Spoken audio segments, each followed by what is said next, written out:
good evening, and welcome to another episode of MtlGreen's Beehive. My name is Christy, and I'm a member here at MTL Green.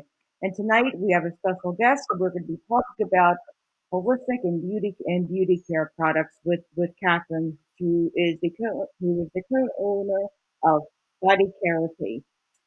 For those who are joining us for the first time, welcome to the program. MTL Green brings together the community and entrepreneurs to help Montreal become a more sustainable city. And this is how we got the concept of the beehive, which is a community of bees to make wonderful honey and also bring that little bit of sting. Tonight, also, too, I want to introduce some of our members. We have Theo, who is a sustainability strategist, Monica, who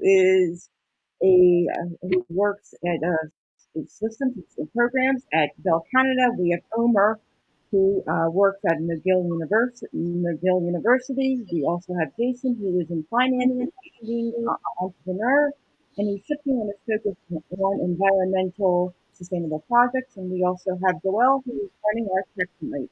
Again, my name is Christy, and I'm pursuing a data science certification through the University of Waterloo with an interest in sustainability and waste management. So how does this process go? Catherine will give a presentation for about several minutes, and then we'll have a feedback session. But it's a kind of unique feedback flow, but we'll get to that a bit later.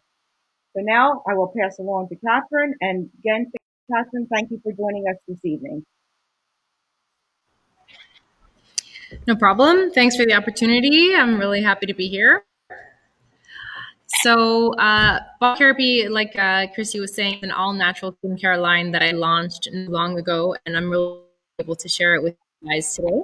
I think it's really important to look more into my journey and how I got to this point. So I'm a graduate in environment and development from McGill. So the environment has always been something that's been important to me. I then moved on to philanthropy by doing a certificate in nonprofit management at Université. So taking care of the environment, social causes has been something to my heart. Volunteering since I'm years old, so it's definitely something that's important to me. And I've been working in the nonprofit sector since 2008, so 12 years now. 3 years ago, I met my partner, and what really brought us together was building a sense of community, which was really our dream.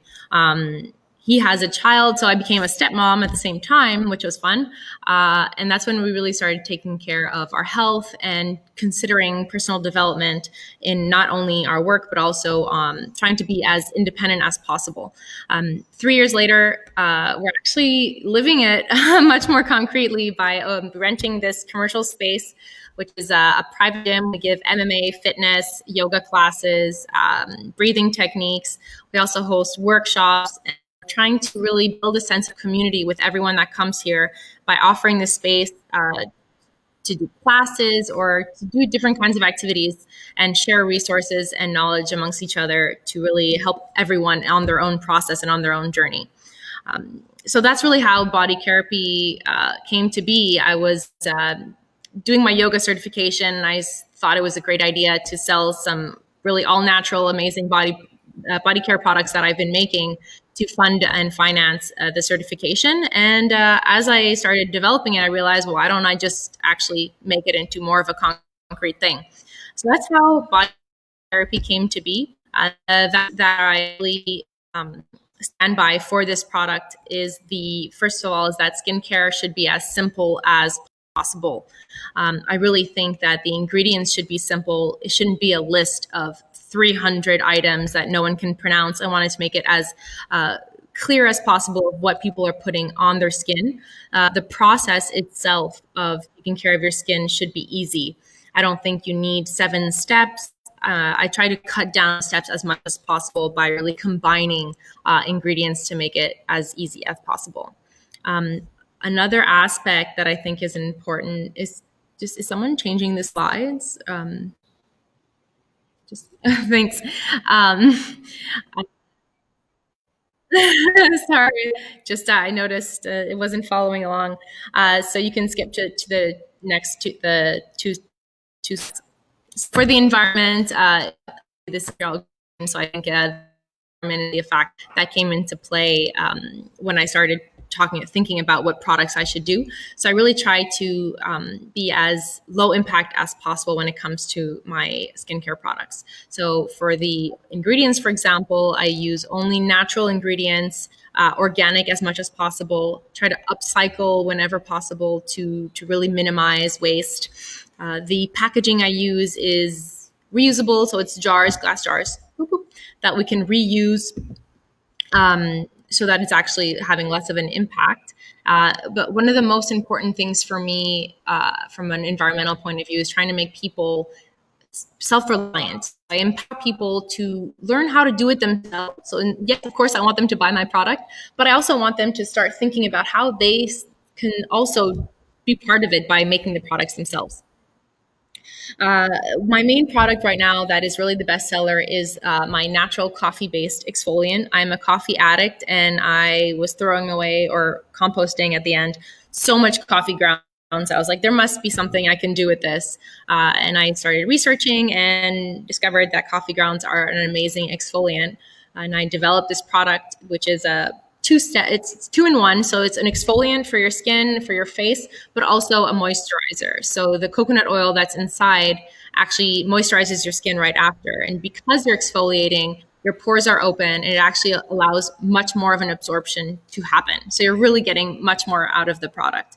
I use a mix of essential oils depending on what I'm aiming for. So I have one more energizing blend, which is for those people who I don't understand, who are actually able to wake up early in the morning and start their day.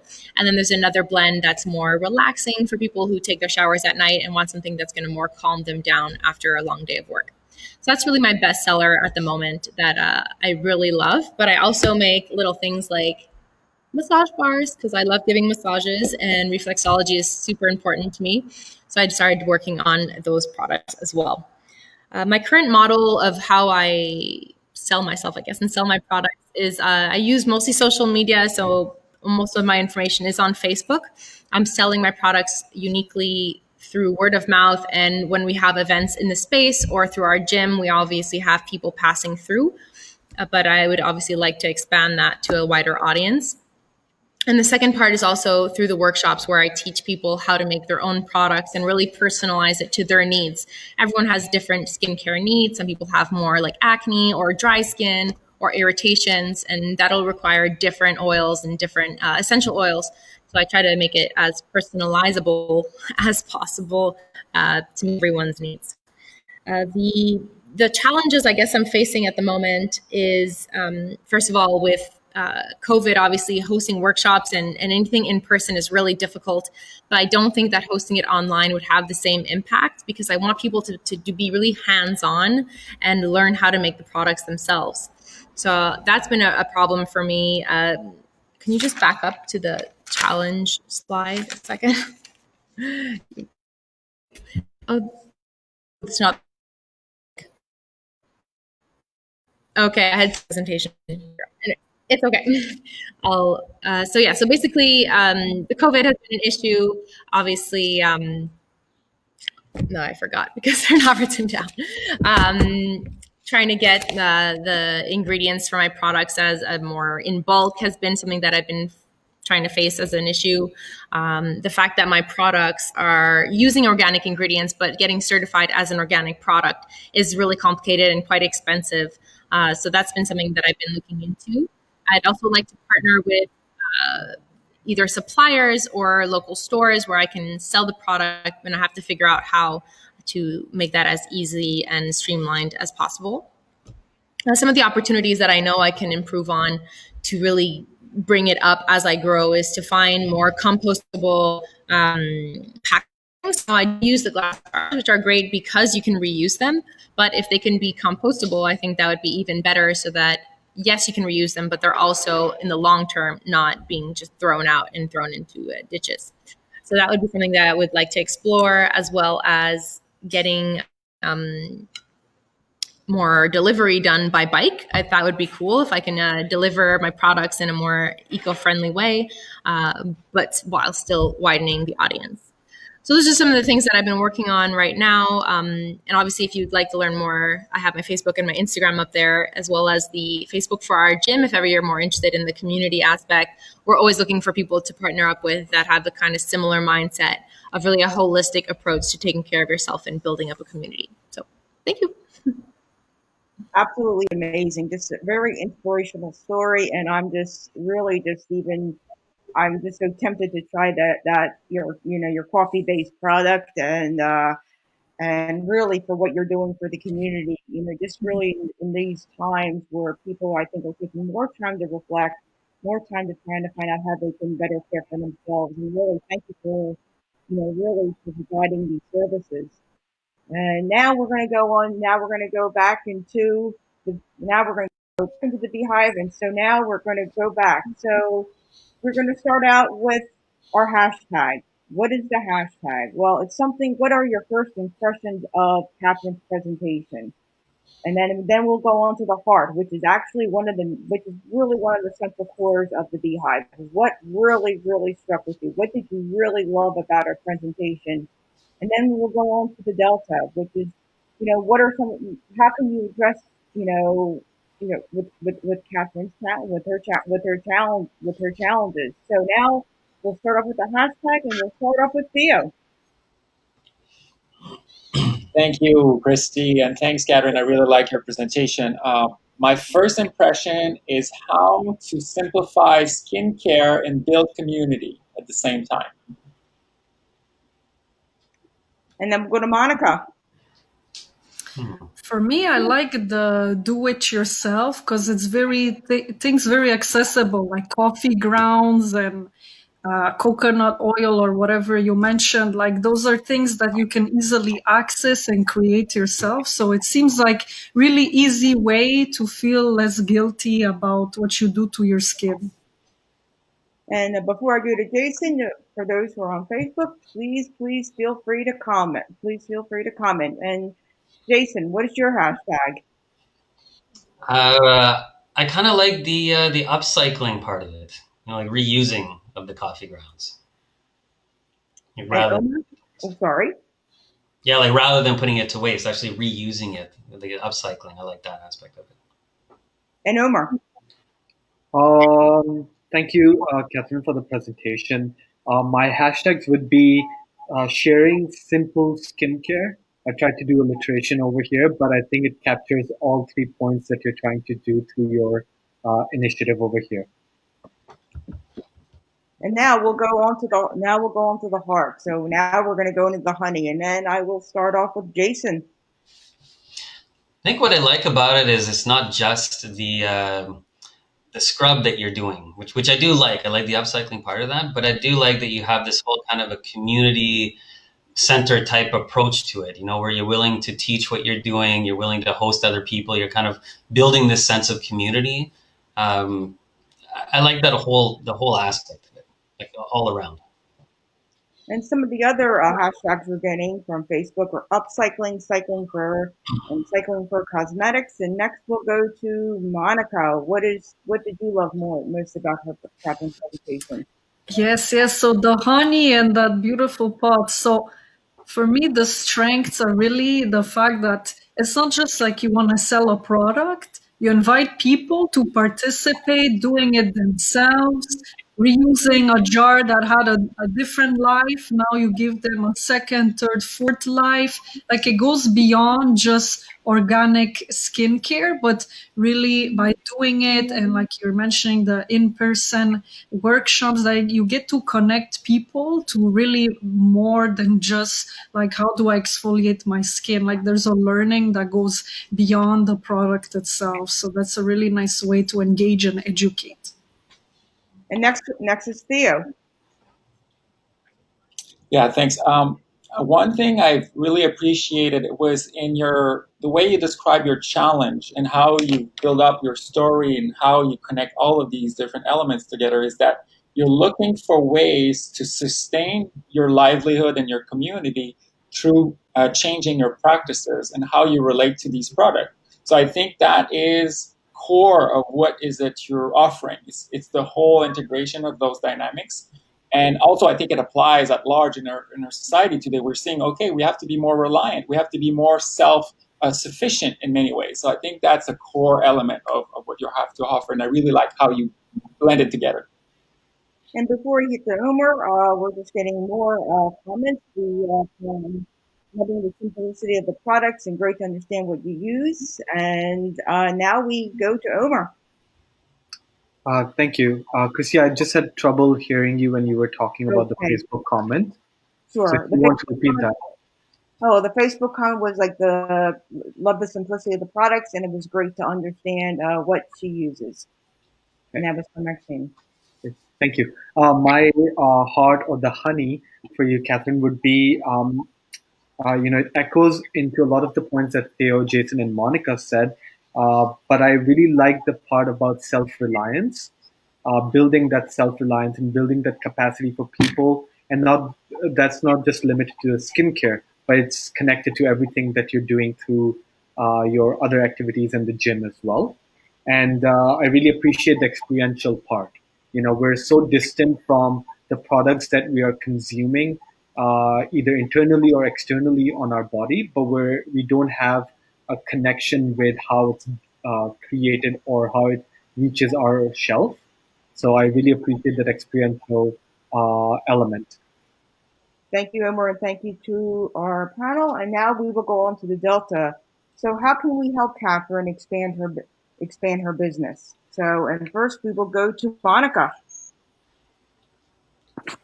Yeah, so to me, just from a business sense, like I wonder how you make profit on products that you show people how to do themselves with things they have at home. So how you like, like if someone could do it at home and it's so easy and you show the expertise, I guess, is there like a secret ingredient or something special you do to differentiate your product over what someone would do at home with like the workshops you're doing? So I guess the benefit also maybe has a challenge that goes with it. But that said, with the COVID, obviously in person is like the most authentic, but there might also be elements such as, are the products they're buying, let's say you're mentioning you're reusing coffee grounds. Is there a concern on, the coffee grounds they were used before or the pot was used before? So would people feel like, that's a roadblock with this whole notion right now with the COVID of sharing, reusing. So there's a fear that was instilled that's, beyond our control. But I guess even our team ourselves, we're trying to find ways to work on an online perspective, and it could be something, let's say you do in a workshop, people come and view either online and in person, or you can set one-on-one appointments. That's like a quick walk by, try 5 minutes, go back. So it's like an opportunity to be creative. And sometimes things like us, we would always do events in person. And because of the COVID, we went into the virtual experience, and we noticed there's still like ways to engage. So I wouldn't underestimate these options. Like there are ways to interact with people in a way. It's maybe not as the way that we're used to, but there are things to gain from that. So just exploring these things and finding ways to do it could be interesting. And before I go to Jason, we just have one question for Catherine: is how much is the jar? And I ask our viewers please to continue sending in your comments. All right, thanks, Christy. The actual like for One the second. Catherine, can you tell us how much does a did you answer now or? Yeah, that's the only time. Mm-hmm. So this is 500 milliliters. So this one is $30. And then I have the smaller jar. This one's obviously not, which is 1,500 milliliters. Promo with my friends where I do the rolling and the end small jar for 2 for 5. Thank you. Well, thank you very much. And now we go to Jason. All right. Thank you. I think I would like to address two of the issues that you have. One, you mentioned about how to get more supply. I think for that, you might be able to use your community, right? You already have people coming perhaps to your workshop. They're doing, maybe it's making this product, or if they're doing part of the yoga exercises, or if they're doing the other gym exercises that you have. If you build that community there, you might be able to get people just to bring their coffee grounds. Just take your extra coffee grounds, and it might actually make that sense of community a little bit stronger. Like they're coming, and every time they come, they're helping out. So that might be a way just to get more product. And they're already coming anyway. So it's not like they have to do a special delivery or a special trip to get it. They're already coming. So there's no extra transportation or anything involved with getting that supply. And it's still upcycling as well. So it's just upcycling from another place. So that might be something you could look through with your community. And about distribution, once you get to go, I'm not sure if you need the certification for organic. I'm not an expert on that department, but if you get a viable product and a bit of a supply, you might look at loofah farms. I think we talked about it before, but loofah farms does take independent suppliers, and they really try to go local with the types of products that they're offering. And I feel like your product might be a good one that would fit within their portfolio. And so if you can add to theirs, again, they're already sending out baskets of food and baskets of goods. You're just adding yours to theirs. So that might also take into account your whole delivery process as well. Getting other people who are already delivering, throw it on the truck or add it to their basket. So that might be a way to get more sales. And it's a different market. Whereas the people who are making it, kind of to Monica's point, there is the market. They're going to come to your workshop, they're going to make it and want to bring it home. But those people on loofah farms are already ordering the product. It's a different product. They just want to order it, send it with their basket. So I think it's a different market you're touching too to increase those sales. Okay, and actually, someone has suggested maybe perhaps do an outdoor workshop and during COVID. And also, could you also and also too, Catherine, the jars that were the large jar was $35, and how much was the smaller jar again? That was No, the star 30. a 30. It's Okay, 30, and the small is 50. Yeah, small one is 15, or two for 25. okay. Well, thank you very much. And also another suggestion that we've received is use the coffee grounds from a coffee shop and sell the products there. A great way to expand. Another great way to expand. And last but not least, Theo, what is your delta for Catherine? Yeah, so thinking about your vision, your intention, and your story and building community, I think this is really sort of the ground of your approach. And how can you sort of influence and engage the community in working with you? And sometimes maybe it's partnering with other similar types of initiative that together you find some synchronicity or ways to collaborate that enhance your offering and is able to connect with multiple more a wider crowd, let's say. So that could be one of the approach, is really sort of partnering with similar initiative as yours that have a similar philosophy and values, and allow to come together as a stronger partner. And finally, I think for this to work, you need transparency, and I think that's where your certification is important. But it's not the only way. I think certification is one way of validating a product or its quality. The other way is also being upfront about your processes, your ways of working, your ways of sourcing, your ways of engaging with your community. You can even extend this as communities also creating the product together. You could also launch like creative campaigns to iterate on new products together, right? I mean, there's all kinds of ways that you can make this, but at the basis, it has to be transparent somehow.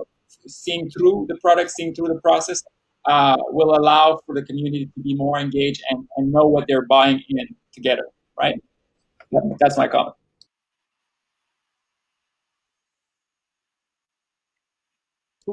I think we have a dog with us. Thank you, too. And I am sorry. And my apologies. I cannot forget Omar. Omar, Omar, you're on mute. Good? Can you hear There you me go. now? Okay. Yeah, good. So I have a few deltas or some suggestions from your presentation. Perhaps it's the way that you talked about it, but something to explore about is you said that you try to be organic or try to use organic coffee or organic ingredients whenever possible. And when I hear whenever possible, I question the consistency, right? So that's something, if you are doing that all the time, so maybe, it might just be the presentation, but if you are using it most of the time, be explicit about that as well.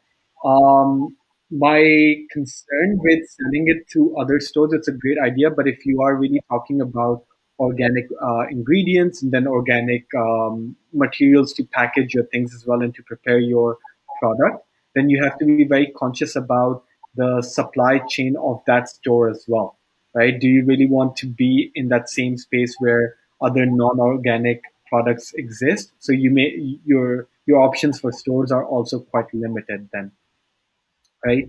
The last thing that comes to my mind from your presentation itself is where is your coffee coming from, right? I know you're a coffee addict and you're drinking a lot of coffee, but where's the coffee coming from? Was the coffee itself fair trade or not? Because that actually makes me think about your supply chain as well, right? Even though it's a good point that you're using it using the coffee grounds, which would have ended up in trash or in compost.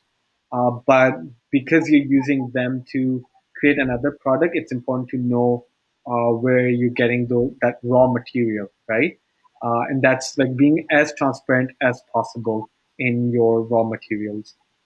Um, I think if you're really thinking about how to expand your sales and do more things, I think you can really focus on the experience component. That's something that I heard throughout your presentation, and I wouldn't recommend sort of deviating from that. Think about what other experiences you can create and focus on those things. Um, Online, it can be, you can.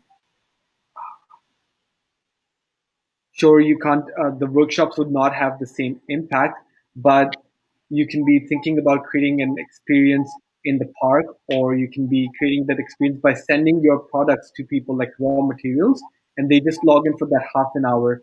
And maybe it's two or three activities, not just one activity, right?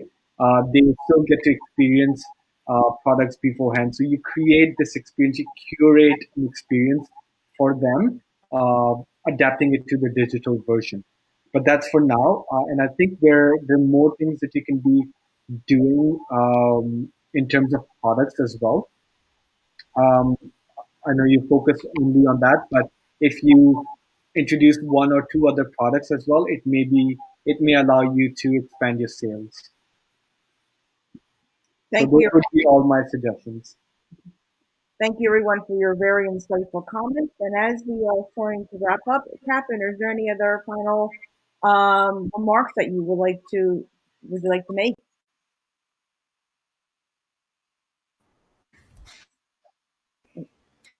No, thank you Catherine? honestly, Oh, these are Catherine, really are there puts, and it really any other final remarks you would helps like me to kind make of get before we wrap up? actually.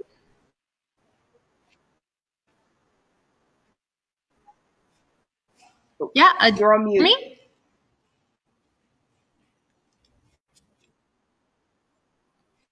I hear you. Catherine, can you hear us? Yeah, okay. Thank you. Yes. Can you hear us?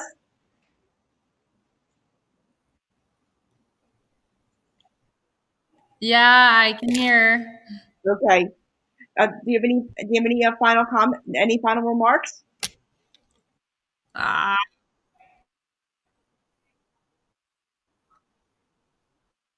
yeah, I can sing a lot.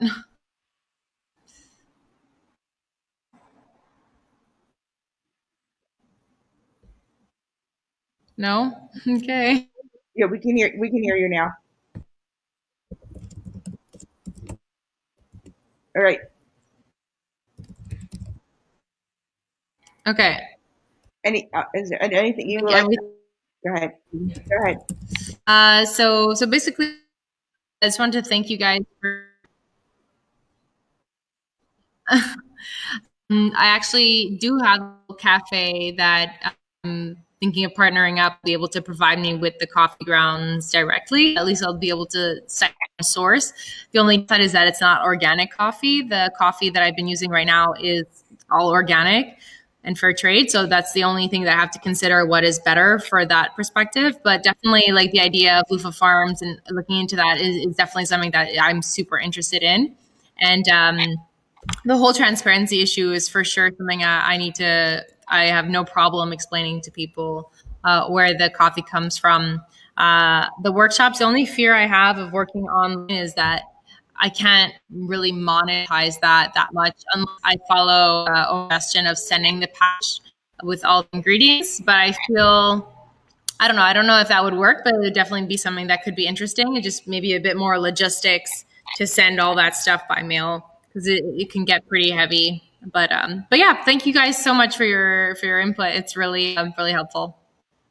Well, you're welcome, and again, thank you for joining us, and all the best in your endeavors. And thank you again, team, for your very, as always, very thoughtful, insightful comments. And again, this is the Beehive from MTL Green. And have good night and have a good week.